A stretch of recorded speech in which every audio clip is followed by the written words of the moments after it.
Film प्रेमियों को परेशान करने वाली एक खबर बॉलीवुड से आ रही है।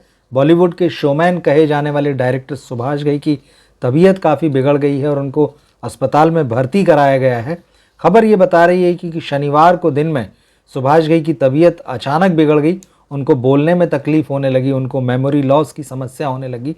इसके बाद जो है उनके परिवार ने तत्काल डॉक्टर से संपर्क किया और उनको अस्पताल ले जाया गया, जहां मुंबई के लीलावती अस्पताल के इमरजेंसी डिपार्टमेंट में उनको भर्ती कराया गया। फिर उनकी जांचें हुई और बताया जा रहा है कि उनके हार्ट की जांच के साथ साथ जो है वो सिटी स्कैन हुआ, ब्रेन का, चेस्ट का, एब्डोमेन का, ब्लड टेस्ट हुए हैं, अल्ट्रासाउंड हुए हैं। तो ये सारी जितनी जांचें हो सकती, जैसा कि आमतौर पर इन दिनों होता है कि डॉक्टर्स अपनी तरफ से ज़रा सा भी कोताही नहीं बरतते हैं और तमाम तरह की जांच करते हैं।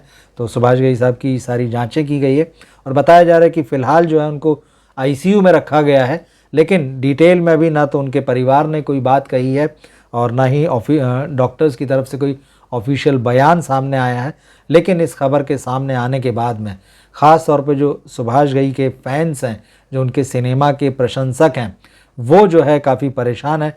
सुभाष घई की उम्र जो है इस वक्त 79 ईयर्स है, तो निश्चित रूप से उम्र एक बड़ा फैक्टर है और इस उम्र में कई सारी समस्याएं जो हैं वो हो जाती हैं। आमतौर पर लोग ये मानते हैं, तो सेहत एक कमज़ोर पक्ष हो जाती है उस उम्र में आके, और सुभाष घई शायद उसी स्थिति में। लेकिन पिछले 1-1.5 साल से 2 साल से वो लगातार मीडिया में दिख रहे थे और उनसे बातचीत करते हुए उनको देखकर कभी भी किसी को ये नहीं लगा कि उनकी सेहत की स्थिति जो है वो नाजुक होगी, कमज़ोर होगी। वो हमेशा फिट नज़र आते थे और वो हैं भी, मतलब वो जैसे डायरेक्शन की बात करें तो भले ही वो डायरेक्शन नहीं कर रहे थे, लेकिन उनका जो अपना एक्टिंग इंस्टीट्यूट है, व्हिस्लिंग वुड्स जो स्कूल है, वो उसमें लगातार एक्टिव रहते थे, लगातार आना जाना होता था। फिल्म फेटर्निटी के लोगों के साथ उनकी लगातार मेल मुलाकातें चलती थी, वो कार्यक्रमों में हिस्सा लिया करते थे। तो उनको देखकर कभी लगा नहीं कि उनकी तबीयत जो है वो अचानक बिगड़ सकती है और ख़राब हो सकती है। ख़ास बात यह है कि अभी गोवा में जब इफ़ी का समारोह हुआ, जब इंटरनेशनल फिल्म फेस्टिवल हुआ इंडिया का, तो उसमें भी सुभाष घई मौजूद थे और उन्होंने वहाँ पर ये कहा कि ऐतराज़ जो उनकी बहुत शानदार फिल्म थी, उसका सीक्वल बनाने जा रहे हैं। तो इस बात से उनके फैंस जो है बहुत एक्साइटेड थे, क्योंकि ऐतराज़ जो है वो बहुत ही अलग तरह की फिल्म है हिंदी सिनेमा में। उस फिल्म में करीना कपूर थी, अक्षय कुमार थे, प्रियंका चोपड़ा और अमरीश पुरी थे। तो सुभाष घई ने साफ किया कि इस फिल्म को जो ऐतराज़ 2 बनेगी या जो ऐतराज़ का सीक्वल बनेगा, वो नई जनरेशन के कलाकारों के साथ बनेगा। क्योंकि उनसे पूछा ये जा रहा था कि क्या प्रियंका चोपड़ा इस फिल्म में रहेंगी। प्रियंका चोपड़ा आजकल यूएस में है और लंबे समय से उन्होंने कोई हिंदी फिल्म नहीं की है, तो लोगों को लगा था कि शायद वो सुभाष घई की फिल्म के लिए लौट रही हैं। लेकिन सुभाष घई ने साफ साफ कहा कि ऐसा नहीं होने जा रहा है। लेकिन उन्होंने ये ज़रूर कहा कि इस फिल्म में, मतलब जो सीक्वल बनेगा, उसमें अक्षय कुमार रहेंगे, करीना कपूर रहेगी। तो एक तरह का एक्साइटमेंट था उनके फैंस में। इसके अलावा उन्होंने ये भी कहा था कि खलनायक जो उनके कैरियर की सबसे महत्वपूर्ण फिल्मों में से है, संजय दत्त और माधुरी दीक्षित, जैकी श्रॉफ, तो उन्होंने कहा कि इस फिल्म के सीक्वल पर भी काम चल रहा है। तो उनका पूरा प्लान था कि वो प्लान है बल्कि कि वो इस फिल्म का, इस यादगार फिल्म का जो है सीक्वल बनाए। तो लेकिन फ़िलहाल जिस तरह से ये खबर आ रही है, उसने उनके फैंस को जो है वो थोड़ा निराश किया है, चौंकाया और चिंतित किया है। इसके अलावा एक और जो बड़ी घटना सुभाष घई की लाइफ में पिछले दिनों हुई थी, शायद 1 महीना भी नहीं हुआ, उनकी जो बायोग्राफी है, उनकी आत्मकथा है, वो पिछले दिनों रिलीज़ हुई, जो उन्होंने खुद एक पत्रकार के साथ मिलकर लिखी और उसका नाम है कर्माज़ चाइल्ड। तो अगर आप जो है उनके जीवन की कथा, उनके कैरियर की कहानी जो है, उनके लाइफ और कैरियर के उतार चढ़ाव जो है पढ़ना चाहते हैं, तो आप कर्माज़ चाइल्ड को पढ़ सकते हैं। तो सुभाष घई की जीवनी भी आई। सुभाष घई ने ये भी कहा कि वो फिल्मों में वापसी करने जा रहे हैं, वो फिल्में बनाने जा रहे हैं, अपनी फिल्मों का सीक्वल जो है उसकी तैयारी उनकी चल रही। तो उनके प्रशंसक जो इस बात को लेकर बहुत ही एक्साइटेड थे। सुभाष घई ने अपने कैरियर में लगभग 16 फिल्में बनाई हैं और 16 फिल्मों से अधिकतर जो है उनकी फिल्में जो हैं हिट और ब्लॉकबस्टर रही हैं। तो यही वजह है कि ऐसे समय, जबकि बॉलीवुड का जो सिनेमा है बहुत ही ऐसे दौर से गुजर रहा है जिसमें दर्शकों से उसका कनेक्ट खो चुका है, तो कई लोग ये चाहते हैं कि सुभाष घई और उनके जैसे जो पुराने निर्देशक हैं, जिन्होंने ब्लॉकबस्टर फिल्में दी है, जिनके बारे में ये माना जाता था कि दर्शकों की नब्ज़ वो खूब अच्छे से जानते हैं, तो ये वापसी करें। और सुभाष घई ने अपनी बातों से कहा ही था कि वो तैयार हैं।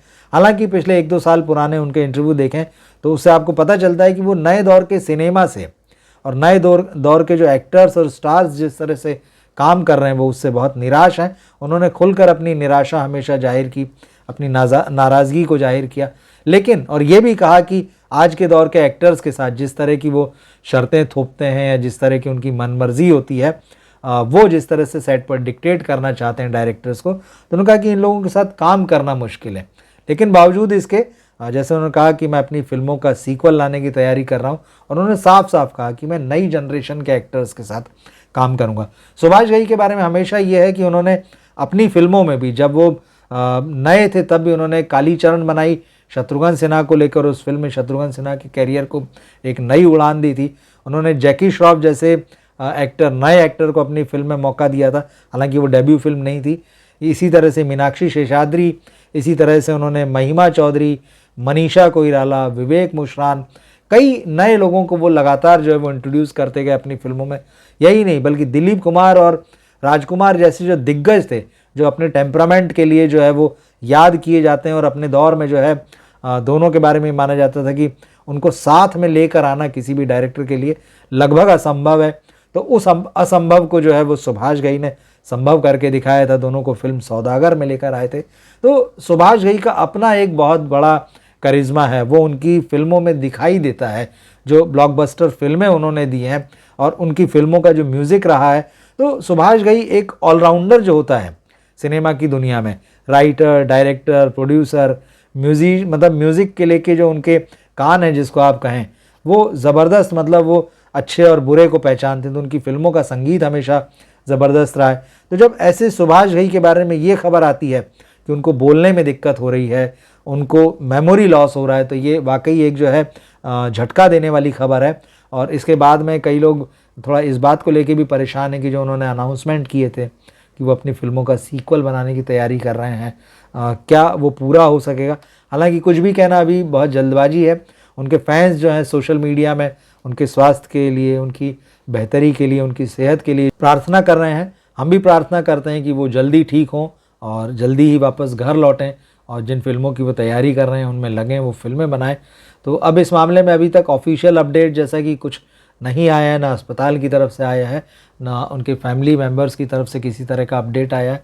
तो सभी इंतज़ार कर रहे हैं और हमको भी इंतज़ार रहेगा उनके हेल्थ के अपडेट का।